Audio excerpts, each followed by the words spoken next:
tarkaanfii miilaa godha. Tarkaanfii miilaa godha. Hoodhaa si qaqqabsiisa dhala Yesus.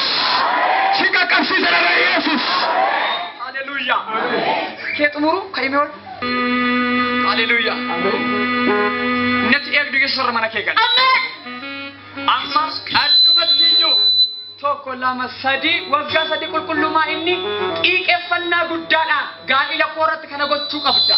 Mana kooratti kun mul'achuu qaba geessatti waamte gaaffii waqtii sakalee se'een gada qala. Gaaffii waggaa sadii yeroo Waaqayyo kanaan gede ifaa ifatan deebisii laata. Ameen jedhime. Ameen. Haleluuyaa. Ameen. Sagaleen har'aa kun hankeeti. Ati naannoorraa masaanuu qabda.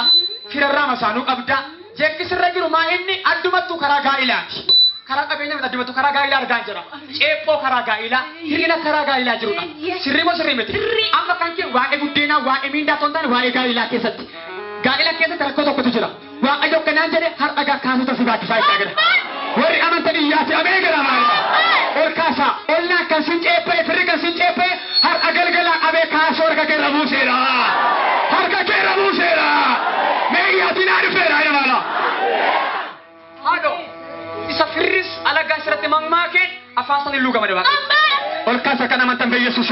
Har'a galgalaa qabee hin jiru kan jettan jiraachuu isaa abboomeera. Jiraachuu isaa abboomeera.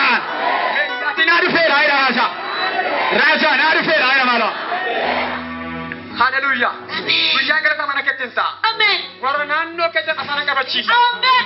Obbolaa wajjin dhalattee billee waa'ee kee hirkifatanii bu'aa jiru. Har'a gal waaw.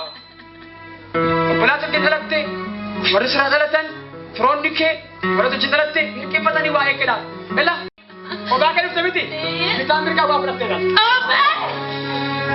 Warra akkasii warri kakuu eeddan hoodhaa bee Yesuus gargara kana. Hoodhaa bee Yesuus gargara kana. Haleluuyaa. Iyyaati kakuu koo naa dhufeedha yaa maala. Ga'aa jedhe Waaqayyoos. Ameen. Barri boo'ichaa ga'a. Ameen. Rigidiraa ga'a. Ameen. Walbeennaa. Amma kaayyoo kennu guddaan amma nyaatanis siin ta'u, dhuguunis siin ta'u, uffatanis siin ta'u, wanta siin ta'u tokkitti jira. Inni irraa qabe si taa'appe. Hoodhaa warra amantan bee Yesuus. Naan taane kan jettan siifaatee irraa qabeeyyamee gara maala. Meeyyaati naa ta'eera yaa maala. Nayyaa dadha siite. Ameen. Lafaa sin kaasa. Ameen. Ameen ameen. Ameen. Guyyaan galataa hin ta'a. Fuula koo mana keetti deeffadha. Ameen. Araarri koo mana keetti hin ta'a. Ameen. Booda immoo namoota baay'ee dhugaa baatanii Waaqayyo.